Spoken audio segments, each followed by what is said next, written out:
înregistrarea și te voi face pe tine, Cristi, te voi face host.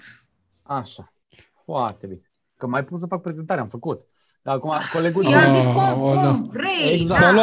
S-a luat prea în serios, adică se face. Petrișor, tată, îți dau un mesaj când termin prezentarea, da? Când termin PowerPoint-ul să vii și tu să... Poate ai un Clubhouse acolo de stricat, știi? Ce zic? Stai, păi dar ce mă lasă că e frumos, să trăi stricat câte un Clubhouse din când în când, așa. Da. Eu aș vrea, stimați colegi, vă mulțumesc în primul rând că vă pierdeți seriile cu un bețivan ca mine. Aș vrea să împrumutați măcar un pic din, să zic așa, talentul lui Petrișor de a să băga în seamă cu oricine și a pune întrebări. Mulțumesc frumos. Da, cu mare drag să fiu iubit. Aveți un om care de 15 ani face marketing digital la nivel înalt și când zic la nivel înalt înseamnă o grămadă de bugete care mi-au trecut prin mână și pe care le-am gestionat, că n-ai cum să faci marketing digital la fel decât dacă gestionezi niște bugete. Nu poți să-l faci pe Google, uitându-te la ce zic alții despre el. Așa că eu am făcut o mică prezentare, că așa mi-a zis coleguța Daniela, dar aș trece repede prin ea și după aia să puneți întrebări punctuale ce vreți voi despre zona digitală și despre zona social media. Pentru că eu vă spun foarte sincer, dacă mă întrebați ce face, nu știu, eu zic de n-am eu unde să știu. Dar ce știu, cu mare drag, tot vă zic, nu există niciun secret, nici la nivel de fiuri, nici la nivel de bani ce se întâmplă pe piață. Eu sunt open book, cum ar veni. Bun, acum vom face prezentarea, prea minunată prezentare, numai să-mi raportați dacă o vedeți. Adică s-a făcut cât tot ecranul. Deci, da, bun. Da, așa că eu... Da, păi da, lucram ceva și tot ecranul s-a făcut cât cu operativa 2.0. Păi ca să se vază. Este un ecran de 27, deci se vede bine. Eu vreau să încep asta cu orice prost poate zice orice în social media. Fii atent, că am uitat exact cuvântul de bază. N-ai, mă, că vine o vârstă. Deci orice prost poate zice orice în social media. Așa se numește prezentarea noastră de astăzi, care este axioma fundamentală în social media. Atunci când nu îți asumi această axiomă și nu o integrezi în absolut ce faci tu, tot ce faci în social media, nu ești până în capăt în filmul ăsta. Nu doar din rațiuni că trebuie să înțelegi că te adresezi unora care nu sunt chiar toți cititori de Dilema, ci mai ales pentru că atunci când îți asumi la nivel de ADN strategic, dacă vreți, faptul că orice prost poate zice orice în social media, te scutește de niște lovituri psihice și o să discutăm mai încolo, dacă vreți, despre ce înseamnă consum excesiv de digital și alte nebunii dacă te lași afectat de ele. Deci, e extraordinar de important să înțelegem asta. Ăsta SEO, bla, bla, bla, bla, bla, foarte bun, asta trebuie să înțelegeți. Încă o dată mă puteți întreba ce vreți voi despre marketing digital. Fac asta. Uite, pot să-l și completez puțin pe Cristi, pentru că vorbea de oricine poate spune orice în social media și eu aș completa și cu consecințele de rigoare, pentru că acum am pus pe site, pe pagina de media rezultate unui studiu care arată că 3 sferturi dintre români n-au încredere în social media. În ce citesc pe social media. Și asta este exact rezultatul a ceea ce ai spus tu mai devreme, că oricine poate spune orice în social media. Și cu efectul ăsta de credibilitate, din păcate.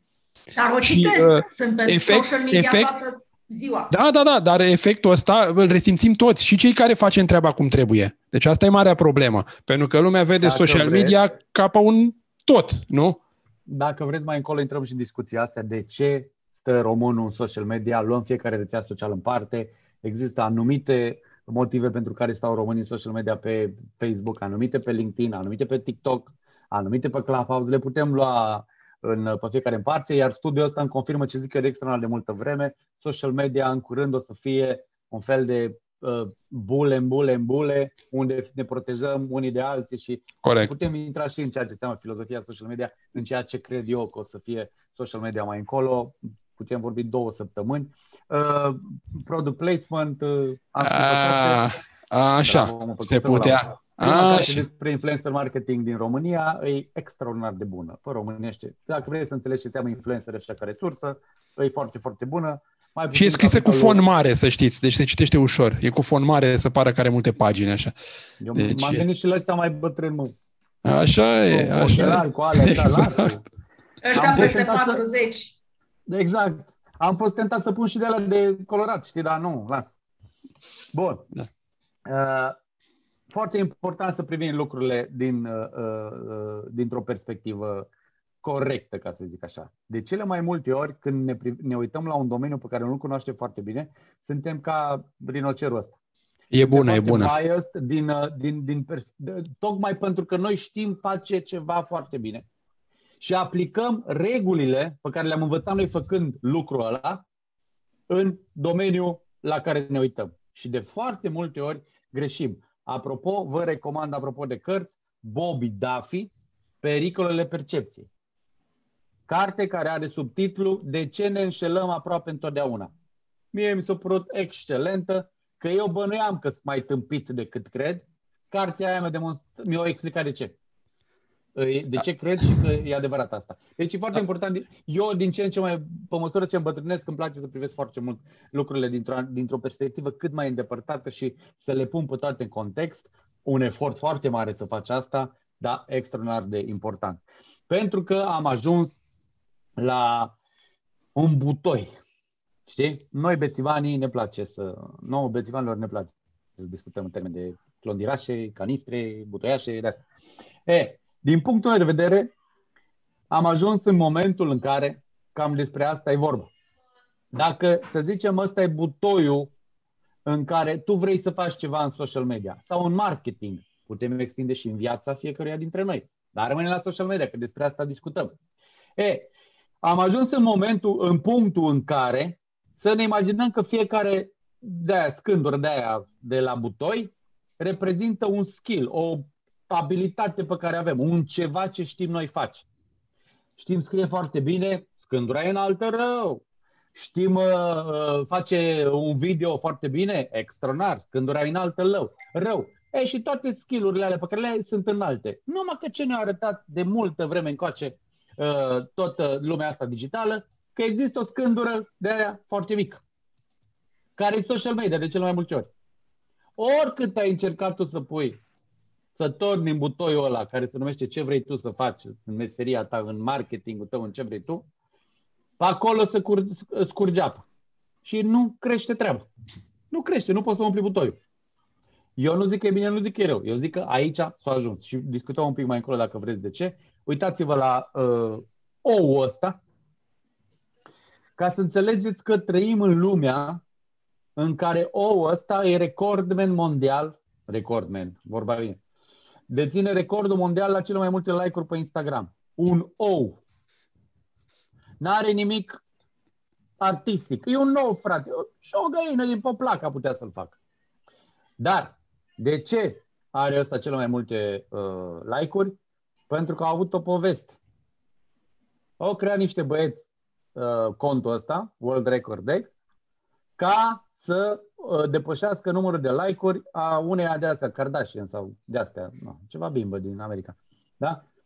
Și au zis, hai să facem un nou să fie mai mult decât Kardashian aia. Și așa și-a ajuns la dita nebunia asta. Adică o zis o poveste în contextul potrivit, cu challenge-ul potrivit, apropo de ce înseamnă challenge acum în zona de social media, și uite, asta s-a întâmplat. M-ați putea întreba, cu ce ne ajută pe noi? Păi cum să nu te ajute pe oricare dintre noi, cum să ne ajute? Pentru că mulți dintre cei cărora ne adresăm noi, ca presă, ca social media, ca brand personal, ca orice, au dat like și au participat la acest record mondial.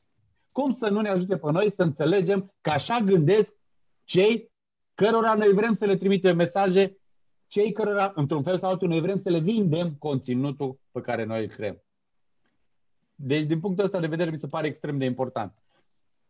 Orice prost poate zice orice în social media. Dacă știți cazul Subway, îmi pare rău. Dar trebuie să-l zic, că eu sunt fan de cazul Subway. Subway avea în Australia, acum niște ani, campania 12 inches long sandwich. Coleguțul ăsta, Matt Corby, nimeni, deci, înțelegi? Adică, cred că și bunica s-a mai uitat din când cum îl cheamă, a luat un metru de la bunica de croitorie și a măsurat sandwich-ul, da? Și a dat 11, nu 12. Și uitați-vă ce a pus acolo. Subway pâlă să răspund cum vorbește tânăra generație, da? Și să nu mă porniți pe ceea ce înseamnă diferențele dintre generații în social media, că sunt mega fan, deci nebunim, stăm 3 săptămâni. Ce vocativ, mă, cum am învățat noi la școală. Subway cu S mic, olea, n-are nicio treabă. Un prieten de-al lui Tarșumat o dat share. Un prieten de-al lui prietenul lui Tarșumat o dat share. Și dintr-o dată, în câteva ore, Subway s-a trezit cu cea mai mare criză de comunicare din istoria brandului. Ori un prost o zis ceva. Problema cea mai mare, ca să mergem și mai, nu neapărat cea mai mare, dar follow-up a fost următorul. După multe ore de la apariția crizei, Subway i-a răspuns unuia și uitați ce zice, paragraful 2, extraordinar de important, că voi sunteți oameni care știți ce înseamnă comunicare. În esență, Subway recunoaște că a fost o campanie și cum dracu să crezi o campanie de advertising. Exact asta zice. Not intended to be a measurement of length. Deci tu ai campanie care se numește 12 inches long sandwich. Și după aia tu zici, noi că e măsurată treaba, lasă-o dracu. Știi? Adică unul... Că asta era și în media clasică cu Dacia de 5.000 de euro, care n-a costat niciodată 5.000 de euro, știi? Bun, aia a fost altă găsăliță, da. Dacă prima dată s-au focat treburile și lumea a făcut urât la Subway ca așa, după aia au făcut și mai urât că Subway nu răspundea. Și după aia, pentru că omul în social media ce? Cu orice tâmpit în social media poate zice orice. Și orice tâmpit în social media are ceasul lui, orarul lui de lucru. Ce treabă are că pe ora 3 noaptea la brand acolo acasă? Nu mai trebuie să mie, eu răspuns acum, mă, că eu aici acum în Gara de Nord și vreau să-mi răspuns. Reacție târzie, reacție proastă. Aici, după ce a reacționat Subway așa, a fost o mega nasoleală la presa de specialitate cu lipsă de etică, cu alte nebunii. Orice prost poate zice orice și orice prost poate te duce la mama dracului într-o chestie. Dacă ne uităm la acest prea minunat grafic din care eu, din rațiuni de pudibonderie, în sensul că ăsta îl folosesc peste tot și n-am pus Pornhub, care Pornhub, site-ul ăla pe care nu se uită nimeni niciodată, evident, dar în topuri la trafic, a ajuns în, nu știu, pe ceva luni la 50 de milioane de user. Clubhouse acum iară ceva super nebunia nebunilor, Clubhouse-ul cu cât de repede a ajuns de la 3 speriați la de milioane de speriați, de utilizatori care fac șezători audio acolo, interesant. De ce vă arăt asta? Pentru că și asta e o presiune extraordinară asupra noastră, ca creatori de conținut și ca oameni care trăim în viața noastră, ca să zic așa. Se întâmplă atât de repede totul, încât, dacă vă puteți imagina cartea asta, că vă aș arăt încă, nu știu dacă v-am mai spus despre ea. Deci în cartea asta, când i-am dat BT, a doua zi, Clubhouse a început să explodeze. Mi-a sunat editorul și zice, bă, gata, e dat drumul. Zicea, gata, 5.000 de tiraj, și tirajul e aproape tipărit. Zic, bravo, m-am scos o carte despre influencer marketing și nu rostesc odată cuvântul Clubhouse. Pentru că nu era Clubhouse înainte de a-i da eu bun de tipar, cărți. Atât de repede se întâmplă.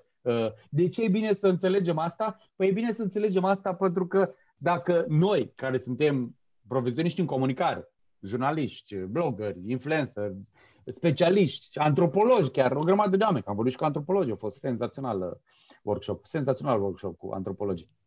Trebuie să înțelegem că asta e lumea în care trăim și că e presiunea asupra noastră, dar și asupra celor cărora noi le adresăm mesajele, cărora vrem să le vindem ceea ce facem. E extrem, extrem de important din punctul meu de vedere. Aici aveți o comparație, sunt foarte multe cifre, nebunii. De ce vă arăt lucrul ăsta? Ca să înțelegeți că tot ce vedeți acolo e conținut. Conținut. Și de ce e important să înțelegem că ăla e conținut? Pentru că trecem la România, e din noiembrie, da? Nu s-o schimba mare lucru nici acum. Trecem la România. Tot ce vedeți aici înseamnă conținut. Care conținut îi consumat de niște oameni cărora trebuie să le vindeți și conținutul vostru să-l consume. Deci despre asta e vorba. Consumatorii de social media din România au de consumat toată nebunia asta și prin toată nebunia asta îi și conținutul pe care îl produceți voi. E o presiune foarte, foarte mare, dar trebuie să o știi.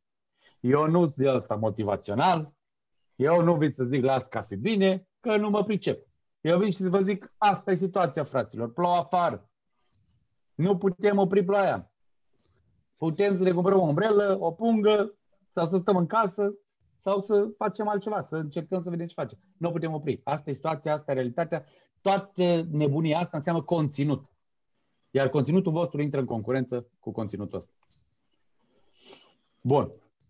Dacă ne uităm așa la ce fac românii noștri dragi și scumpi, uite, ne-au zis Petrișor cu studiu că 3 sferturi nu cred în ce văd pe social media. Nu știu dacă e în ceea ce privește știrile, e o discuție foarte mare. Dar cam asta fac românași. Acum, dintre cei 83% din români care accesează social media, peste 60%, primul lucru pe care îl fac dimineața e să pună mâna pe ăsta. Pun mâna pe asta. Nici nu s-au trezit, nici nu s-au să facă pișul. Au pus mâna pe telefon, care pentru cei mai mulți dintre ei, bineînțeles, că ce se întâmplă, doarme sub pernă cu noi. Că așa ne-a obișnuit el, cea mai personală sculă din istoria umanității. Nimeni nu te obligă să o freci în medie, un român o freacă de 250 de ori. Freci o chestie de 250 de ori fără să te oblige nimeni, înțelegi? E extraordinar. De ce e important să înțelegem că românii, toată lumea ce dracu, pun în prima dată mâna pe telefon și consumă social media, în special de pe telefon, pentru că a crea conținut pentru un laptop, cum zicea Petrișor, care el dictai animalul de ecran acolo și să dă șmecher. Asta văd mai bine că-s bătrân. Ceva bucangeală, ceva barter, las că știu eu. Deci creezi conținutul în primul rând pentru mobil. A crea conținut pentru mobil înseamnă anumite chestii. Uitați-vă, faceți test, scrieți ceva pe Facebook, uitați-vă cum arată pe telefonul mobil și uitați-vă cum arată pe desktop sau pe laptop sau pe ce aveți. Extrem de important. Mobile first. Așa se creează conținutul. Asta cu studiile internaționale, nu știu, eu cred cu fermitate că românul ajunge lejer spre 3 ore pe medie să consume social media. De ce e important? Iarăși să știm asta. Pentru că în toată nebunia de conținut și în toată nebunia pe care un român o mai are de făcut, numai să stea în social media, tu trebuie să strecori conținutul tău. Ceea ce înseamnă că atunci când românul nostru se apropie de 3 ore de consumul social media, îi se termină în timp. Și conținutul tău s-ar putea să cadă primul sub listă, cum era pe vremuri la... Și atunci, bătălia îi, cum să-l faci pe conținutul tău să intre în alea 3 ore, nu 2 ore și 12. Eu zic 3, că eu sunt mai generos așa. Cum să faci să intre în timingul ăla de 3 ore? Ia uitați, aici vă puteți uita la slide-ul ăsta, care din 2019 n-am mai văzut unul mai nou așa, dar eu cred că toate astea au crescut în draci. Apropo, o chestie interesantă la românii, că urmăresc foarte mult paginile brandurilor. Suntem mult mai mari fani de urmări paginile brandurilor, poate și din rațiuni de concursomani, nu știu ce să zic, decât în alte țări. Bun. Generațiile. Atâta numai pe scurt, că nu mai trebuie să vi le zicem, că e foarte, foarte important. La nivel de agenție avem o grămadă de branduri care vin și zic, ne adresăm tinerilor, vrem campanii pe Facebook și Google Ads. Și noi zicem, păi ce să căutăm noi pe Facebook ca să targetăm noi tinerii? Facebook e 35 plus, tinerii sunt pe TikTok. Nu, TikTok nu, nici într-un caz TikTok face brandul. Și eu zic, apoi eu ce să-ți fac? Că n-am ce să-ți fac, că e asta acolo. Un pic pe Instagram și mai pe TikTok dacă ești tânăr. N-am ce să-ți fac, acolo trebuie să ne ducem. Sunt diferențe foarte mari între generații, diferențe foarte, foarte mari între modul în care consumă social media generațiile. Sunt diferențe în modul în care folosesc social media generațiile. Vreau să vă raportez că unul din workshop-urile pe care noi le vine foarte bine la agenție este workshop-ul de employer branding, așa se zice oficial. Dar de ce îl facem? Și aici, că când am auzit-o prima dată, jur, că deja am crezut că sparg ceva. Eu așa am reacționat, că-s bătrân și deja încep să-mi arăt vârsta. De ce facem noi asta? Mergem și învățăm pe top și middle managers dintr-o companie să aibă un brand personal cât de cât decent în social media. De ce? Și aici vine mindfuck-ul pe care mi l-am luat. Prima dată am crezut că e glumă. Și după aia mi s-a confirmat de o grămadă de oameni de HR și de aia vindem cursul. Tinerii care vor să muncească, că și asta e o chestie. Așa generația care dacă vor, nu muncesc. Stau acasă la mama și la tată, că pot. Eu n-am putut, eu trebuie să muncesc de tânăr. Ei pot. Da, bun, să zicem, aleg să muncească. Ce fac? Să uită, interesant jobul ăsta, m-aș duce. Și după aia caută să vadă cum prestează șeful în social media. Deci, să mai zic o dată, dacă vor să muncească, să zic că e mișto jobul și după aia să uită cum e șeful în social media. E ceva absolut uluitor pentru noi. Dar deci noi aia vindem în companie, înțelegi? E ceva uluitor din punctul ăsta de vedere. Apropo de ce înseamnă diferența dintre generații. Tot așa eu mi-am dat seama, să vă zic altfel, că deja sunt bătrân și că trebuie să-mi fac așa un fel de mindset de a rămâne în cursa înărmărilor astea, să înțeleg lumea din jur. În momentul când am văzut Snapchat-ul, că Snapchat-ul a avut așa o urcare bună acum câțiva ani. Și când mi-am dat seama, în caz că nu știți ce e Snapchat-ul, e o aplicație unde lumea pune poze și alea dispar, și filme, în fine, dar zicem de poze. Pune poze și dispar după 24 de ore. Eu când am auzit asta, stai că nu. Deci, mai zi o dată. Adică cum eu mă chinui să fac o poză, o pun acolo și dispare după 24 de ore? Eu care am colecționat timbre și am colecționat reviste și colecții de poze, noi, generația care ne aruncăm în Google Photos, în cloud, nu? Toate pozele posibile, lasă fie acolo când eu am uitat la ele. Și dacă vă uitați în statistici, nu v-ați uitat la pozele alea niciodată. Poate numai așa, dacă ai nevoie pentru job, să iei unul. Deci noi eram generația care colecționam lucruri. Și acum vine o generație care nu numai că nu mai colecționează nimic, dar nici măcar pe ce fac ei. Nici de aia nu-i mai interesează. Îi doare la patină. N-au nicio problemă că după 24 de ore dispare automat conținut. E important să înțelegem lucrul ăsta. Pentru că ieri eram tineri, acum suntem mai puțin tineri. Atât de repede trece timpul și ăla care a avut 10 ani și făcea asta, în 10 ani o să aibă 20 și deja începe să vă consume conținut. Și vine cu mentalitatea asta. Asta e cel mai oribil slide din toată prezentarea mea, pentru că este absolut revoltător pentru mine, om de 3 copii, 22, 16 și 9 ani, să văd așa ceva. 22 ai zis? Că, 22 ai zis? Da, boss. Așa că era tânăr pentru un băiat de 22 de ani? Este? Da? Deci e oribil ăsta. Prima dată am văzut că s-a întâmplat în America acum niște ani și am zis, americani, eu sunt proști, mă, eu nu știu ce a făcut pe ăsta.